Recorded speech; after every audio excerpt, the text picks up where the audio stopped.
Hello, ladies and gentlemen. I got my stomach out today, so I forgot to do that in the last episode. So, the reason I have my stomach out, if you're new here, is to make other people feel comfortable, to let their stomach breathe. I have girl nails on. Everyone take a look at my nails. If you're on Spotify or YouTube, I have like really girly nails on. My thumb came off. Sometimes you just got to keep the thumb accessible in case you want to stick your thumb in someone's butt, but I actually dropped the thumbnail in the toilet and I was like, I'll just let that bitch flush. I don't give a shit. So they're actually really annoying. Like I used to, okay, I'm out of breath. 1 second. I just practiced the cheer dance because I'm coaching little girls on cheer and I'm out of breath. So pause. Let's take our breath together. Here we go. Inhale through our nose and exhale through our mouth. So I usually don't have acrylics on, but I got them at Marshall's the other day and I was like, let me look like a girl before I go to Bullock this weekend. And they're so annoying. Like, I can't believe I used to wear acrylics. I mean, I wasn't like an avid acrylic wearer, but I definitely did wear acrylics here and there. Today I'm talking about therapy. So I asked you guys some questions on my Instagram, and if you guys want to be a part of the next question little thing, I usually post my questions on Miss_Swole_Shady. And my podcasting Instagram is the Muscle Mommy Mindset. So I'm simply I have like some common types of therapy and their definitions searched up. I don't want to act like I know everything about therapy. I'm not a therapist. I am no expert or professional in any way. So we're just going to read some of these so you guys get a little bit of like an idea of it. But again, these are just definitions. Actually doing them is very different than reading the definition of it. So the first one's cognitive behavioral therapy, CBT. So this is what I go to, and this is like what most people I believe go to. This is like the most common. So the focus is your thoughts, feelings, and behaviors, and the goal is to identify negative thought patterns and replace them with healthier ones. Often used for anxiety, depression, phobias, and everyday stress. Then there's dialectical behavior therapy, DBT. A specialized form of CBT focuses emotional regulation, distress tolerance, mindfulness, and interpersonal skills, often used for borderline personality disorder, self-harm, and intense emotions. Then psychodynamic therapy, based on Freud's ideas but modernized, focuses unconscious patterns, past experiences, and relationships that shape current behavior, and the goal is to gain insight into why you are the way you are. Humanistic/person-centered therapy is where a therapist provides empathy, unconditional positive regard in a non-judgmental space. And the focus is personal growth, self-acceptance, and authenticity.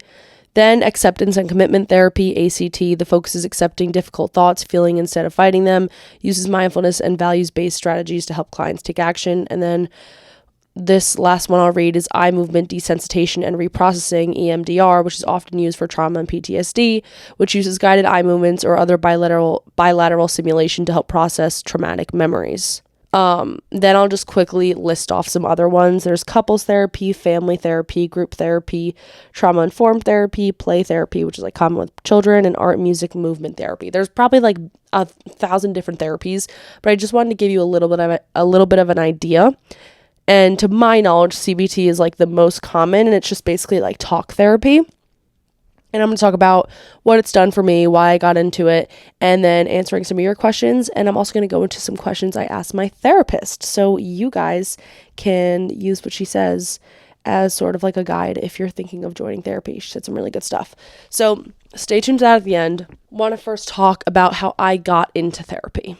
I've been in therapy for about, I want to say like 2 or 3 years, and I look forward to it every week. I genuinely love therapy. I record videos on my private story every time I finish therapy, and I go, I love therapy. And I like hold my breath from when the therapy call ends to get to Snapchat to record that. I found an I love therapy bracelet at the San Gennaro Feast the other day. I'm wearing it. It's beautiful. And I am a huge advocate for therapy. I hopefully want to get into some type of mental health field in the future. And that could be becoming a therapist, counselor, something like that.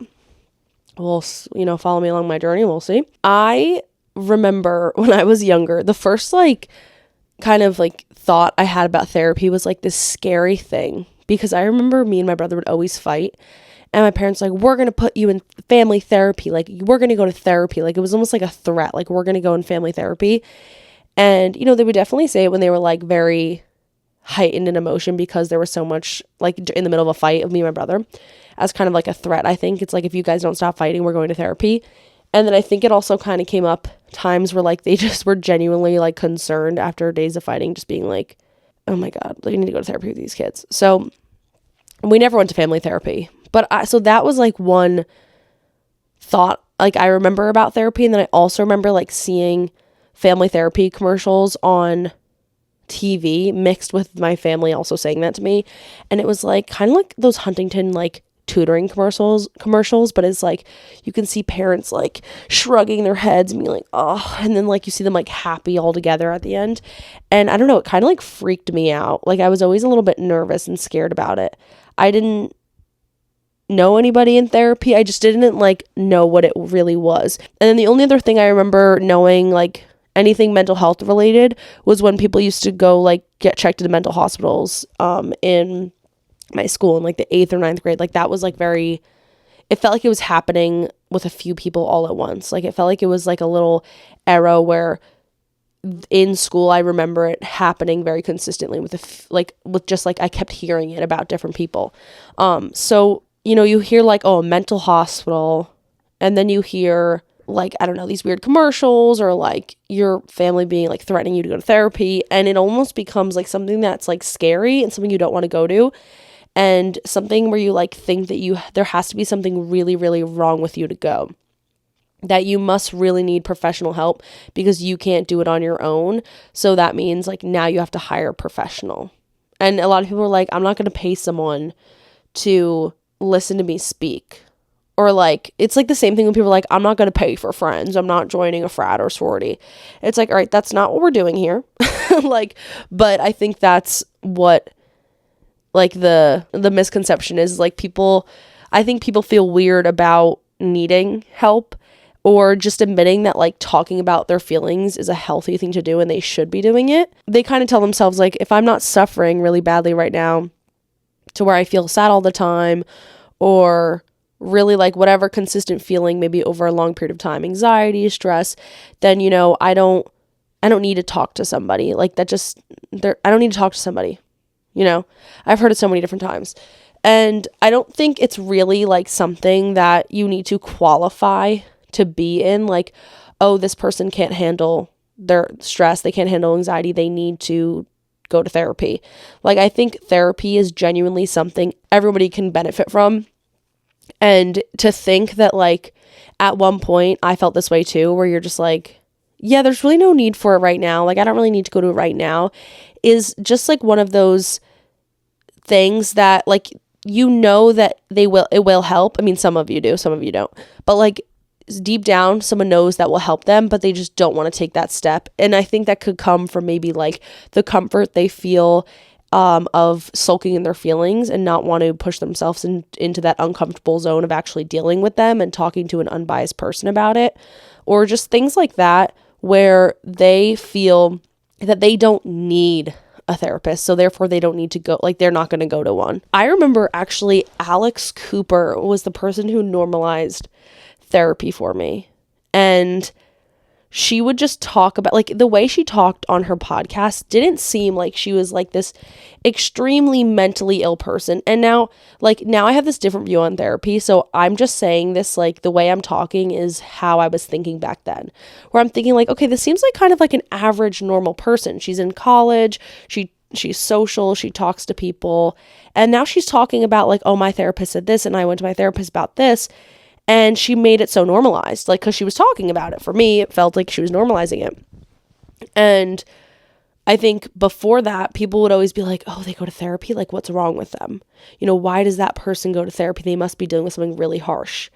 And it was like this huge taboo thing, almost like as taboo as sex can be sometimes, where you think that someone needs to be extremely mentally ill to go to therapy. So Alex Cooper's, normalizing on her podcast. And I remember talking to a friend at the time that went to therapy, and she was like, she knew how much I was talking about like my feelings and the mind. And I was just very like, I love psychological things.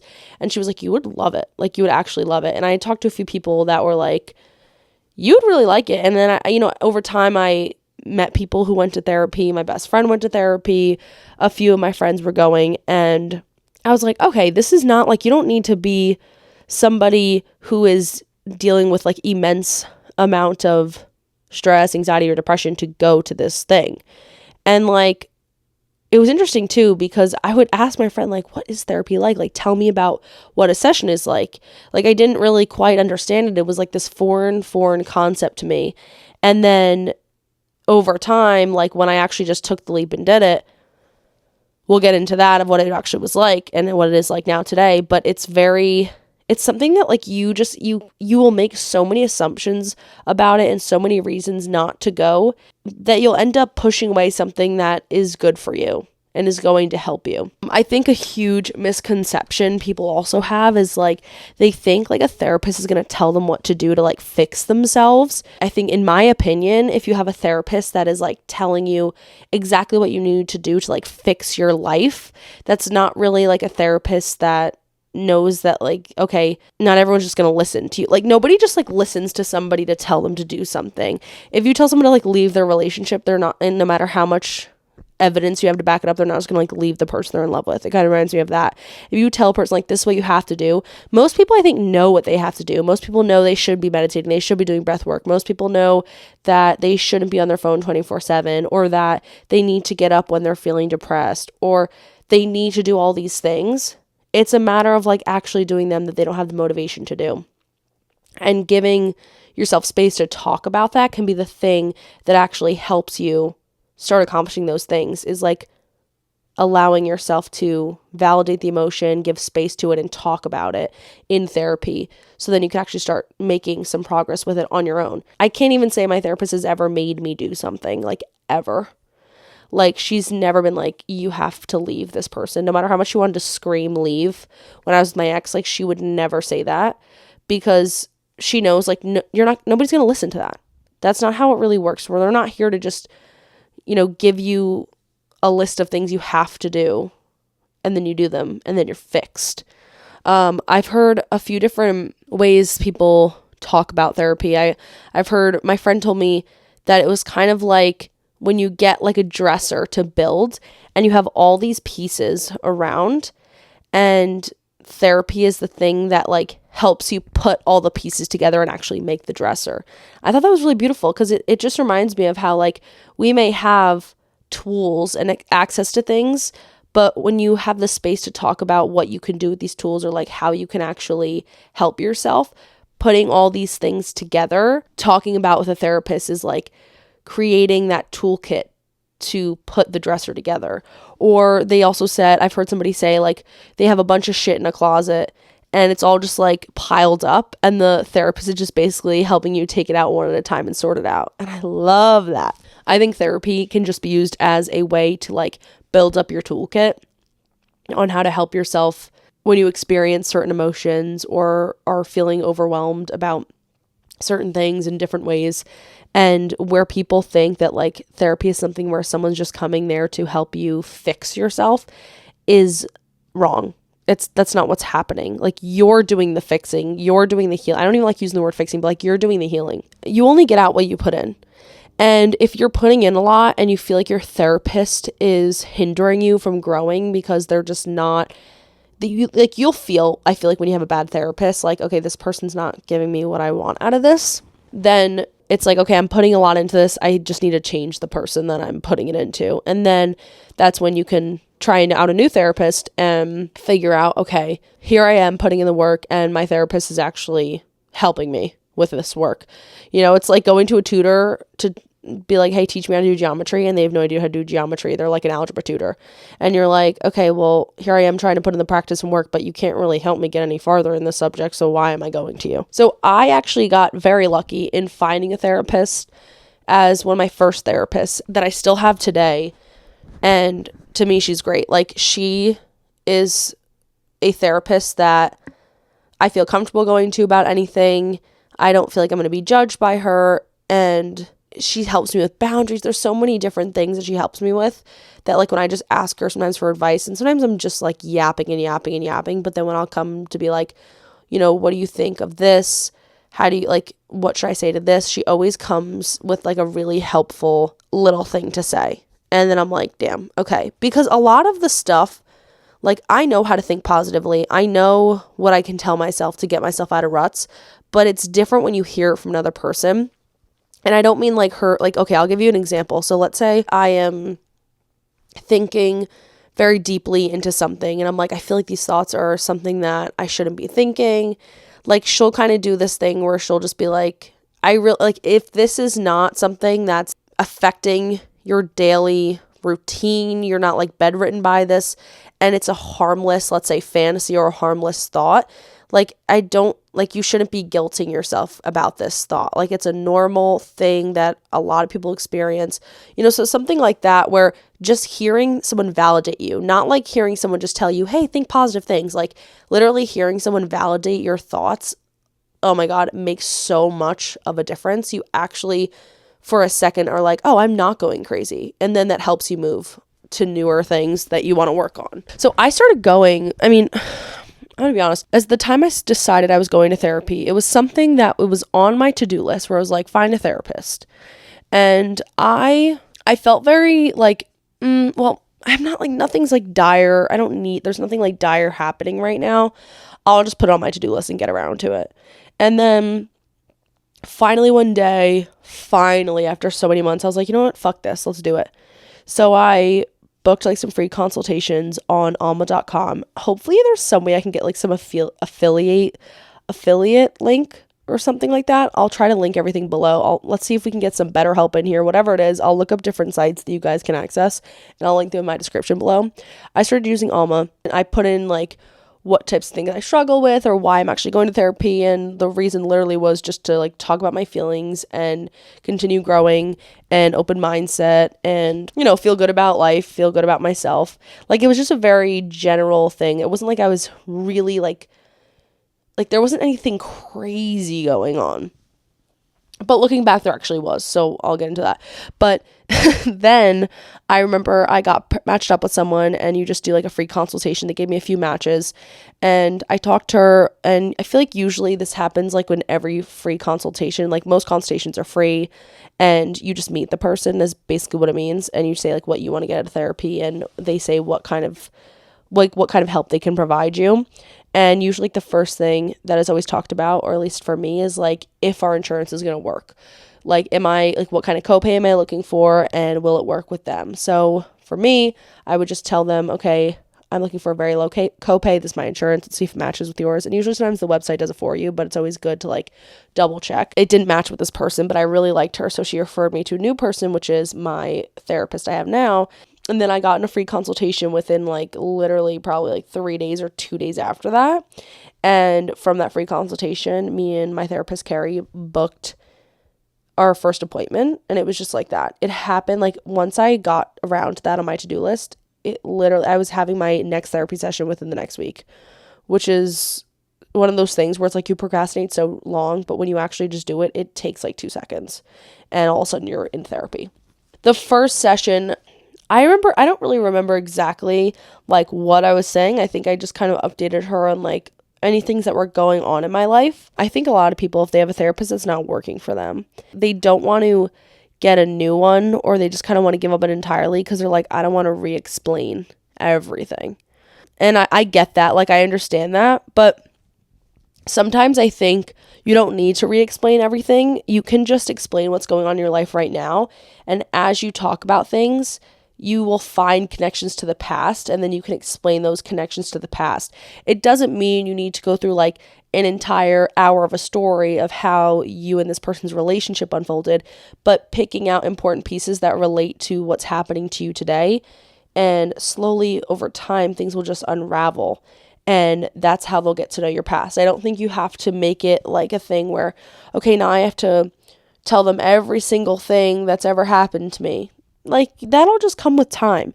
You don't need to like knock things off the list of like, okay, they need to know this, and this.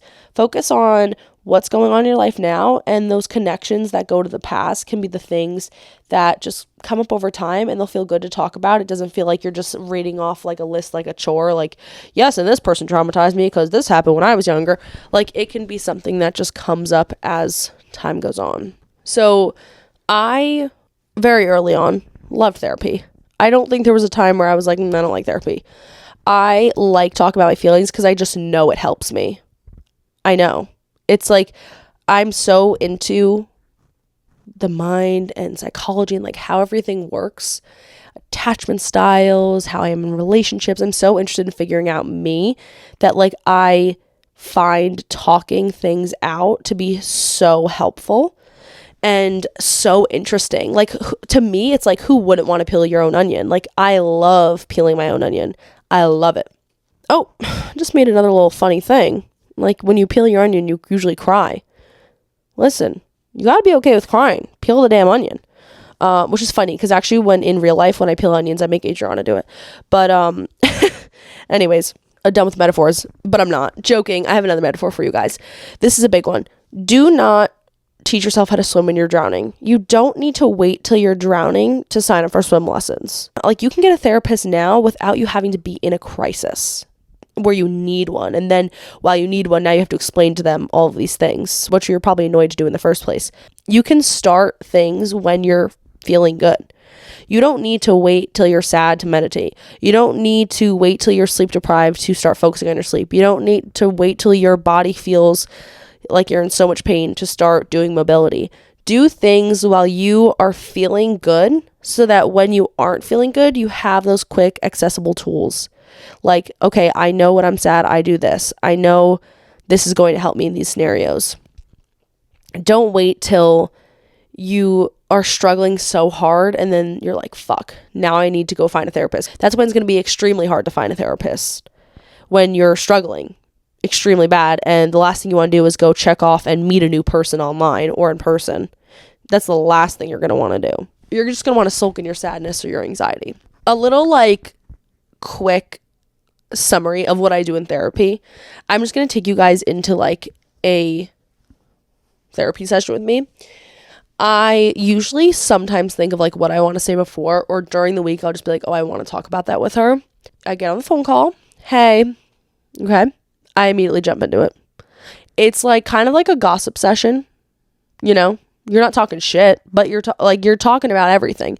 You just start going like, this is what I did this week. Oh, it reminds me of this. This is what happened. And I'm literally just listing off things that have been in my life recently or been on my mind recently. And then usually when I mention something on my mind, I'll usually just dig into it. I'd be like, I was thinking about how he made me feel this way. And I was thinking about times where he did this and it made me feel like this, and I'm kind of coming up now. I don't know why it's coming up. Or I'll be like, this situation kind of reminds me of this past situation. Like, it's just me talking about things and diving a little bit deeper into it. Like, looking forward to the next week of therapy is so exciting. It takes like a weight off your shoulders, because if anything intense or slightly like controversial or like any type of conflict that happens during the week, okay, next Tuesday I'm gonna talk with my therapist about this. Oh, quick tip. Always book your next therapy session with your therapist while you're on the therapy session. Like, I know some people, they wait to book a therapy session. Like, they usually end the call and then they book it later on. I feel like that just is going to, in like general, you're probably going to end up going to therapy a lot less if you're doing that. Book your appointment. If your therapist is able to do that, like book the appointment as that appointment ends, I would do it, because doing that has helped me like know that that's coming. Like, okay, I know I'm going to see my therapist on this day. So whatever happens, like if I feel like I'm going literally crazy and I need her to validate something for me, or I just need to talk it out with an unbiased person, I know I'm seeing her next Tuesday. Okay. Totally suggest that. I asked some of you guys some questions. After I go through some of the things you guys said, I'm going to talk about what I asked my therapist, and it's such great advice. So, right now I have, the first question was, do you go to therapy? And 57, it was like a really good split, and more people said yes than no, which is so exciting to me. 57% people said yes. If no, have you ever considered it? And 78% said yes. Like, fuck yeah, I hope you're considering it. I hope everyone considers going to therapy. So I asked, why do you think other people should join for the people in it? They said it's a way to get an unbiased outlet and be given some real advice. To add on to that, like professional advice. If you guys are struggling with things, getting professional advice can be extremely helpful, rather than like just getting advice from friends that may, one, not know what they're talking about, or also want to have a biased view, and 3, like they could be doing the same shit you're doing and have like no awareness of it. Then somebody said professional help from an outside party provides tools, venting, growing, self-awareness. Like if you, I see, this is the thing too, is like, no matter what, if you are talking to somebody about these things, you will be growing. You'll be like, through venting, you will be literally finding tools. So to me, like, that's such a reason of why we should be doing it, and that outweighs any reason of why you think you don't want to do it. I asked people, how did you feel before you joined versus when you joined? So this person said that they have better views on things that negatively happen to them, which can be so important too in being able to turn around the things you've gone through. Is like, how is the things I've gone through helping me with the things that I'm able to do today because that happened? Like, what lessons did I learn from that? And like, why does that make me more emotional, resilient, and ready to take on an obstacle again if it comes in my way? And I feel like therapy is like that way to bounce off the positive progress that you've been making your whole life that maybe you haven't given time to acknowledge. I asked people any bad therapy experiences. So they said they didn't hit the mark exactly about what I was struggling with. Sometimes they had nothing to say at all, and they didn't really give me deeper thinking questions. I think with therapists, you gotta like know what you want out of therapy. So then when you go there, if you're like, I don't really, like, you're not doing anything I want you to do, then it just may not be a match. You just gotta move to a different therapist and find someone that maybe has a different way of thinking or has a different, or can give you a different type of support that you need. Oh my God, this is good. I asked a myth that got debunked once you join, and someone said it's hard to talk to a stranger, which is literally like, that's so true. I feel like some people are like, I don't want to talk about a stranger about my feelings. See, I think that like you need to really see the benefit of what actually an unbiased view can do if you try therapy. And once you realize that, the idea that you're talking to a stranger is really not there anymore, because you're not talking to a stranger anymore. You're talking to your therapist that you now probably really, really like. I asked people, for those not in it, how do you deal with overwhelming feelings of an emotion? Someone said cry. Good. Love that. And someone said tools gathered over time, immediate circle for support, self-care, and self-aware. I love that. Yeah. I feel like when you have difficult times, going to your circle for support and then turning to self-care and like self-awareness is what can actually help you get through the things that you're dealing with. This next question says, if you've tried it and not in it currently, why did you stop? So somebody said, went as a kid, haven't been back since, have wanted to go back, hard to take the leap. I don't know why. I love this response because, like, first of all, that's so valid. Not really feeling ever ready to take the leap on something that you did as a child, and maybe you don't know the type of effect it had on you. You don't remember it being too beneficial, or maybe like you did, but like getting back into it's like a whole thing for you. I understand that. Like, I can't say I've ever been through that because I didn't go to therapy as a child, but Adriana talks a lot about that in the depression episode that we just released, and where, like, you can be going to therapy your whole life, but if you've never experienced a good therapist and you were going and maybe you weren't putting in the work, or, like, you were going to therapists for reasons that, like, you didn't even think you would be there for, like, you were forced into it. There's so many different experiences you could have going into it as a child that can be so different when you join as an adult. But I think that kind of almost like turns us off. We're like, all right, I went as a child. Like, I don't know when I'm going to go back. Eventually I want to, but like, I don't know when. I get that. It's again, like, this was kind of with me, even though I didn't go as a child, I still was like, yeah, I'll go eventually, but I just never put in the effort to. I think I was just kind of comfortable in the way I was dealing with things. So for me, I was like, okay, yeah, I'm chill. I'm good. Someone said, I got tired of re-explaining my experience / background, trauma, etc. each time I switched. Valid. Like, again, we talked about this before. It is hard to, like, rehash things out, or, like, it is hard to re-talk about things.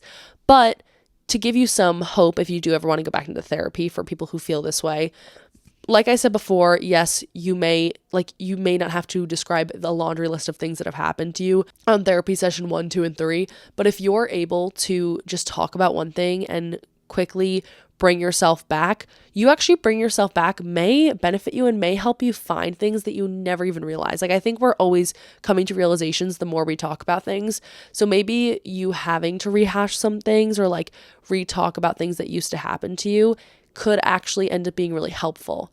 And I mean, think about, again, the pros and the cons. Like, if you do find somebody really good and you do tell them all this really deep stuff, then this could benefit you long term. And then you could have somebody every week to go to, and whatever else happens to you is like, okay, now I have a person that I trust, a person that I like the way they deal with my emotions and my trauma. And yeah, it's annoying to have to sometimes rehash these things, but I'm learning things as I'm rehashing them. New things are coming up for me. I'm like going through the emotion again may be hard, but it's helpful.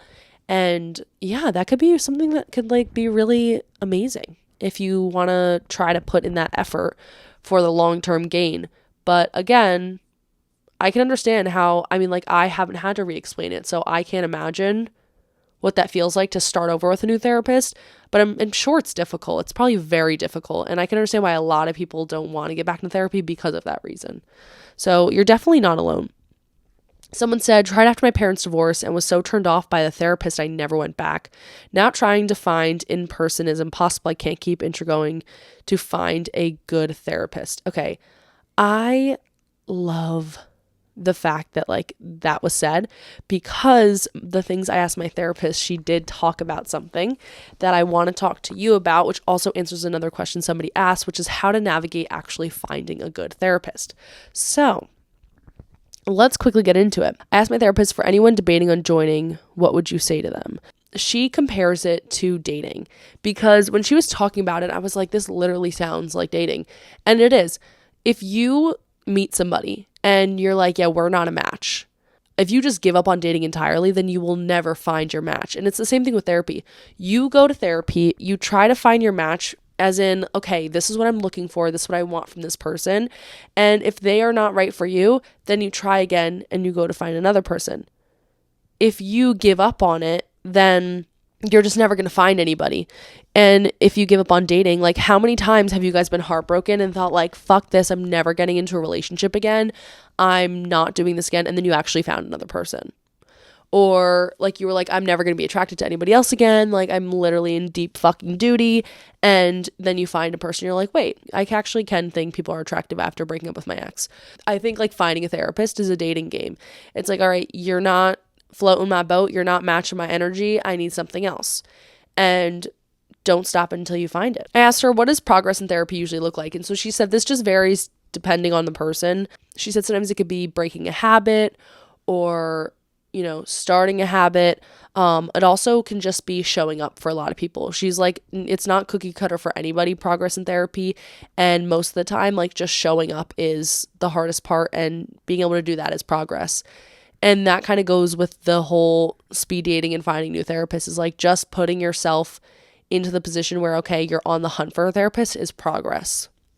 Putting it in your radar again, like, this is something I'm considering, is progress. I asked her, how can someone tell the difference between everyday stress and something that might need professional support?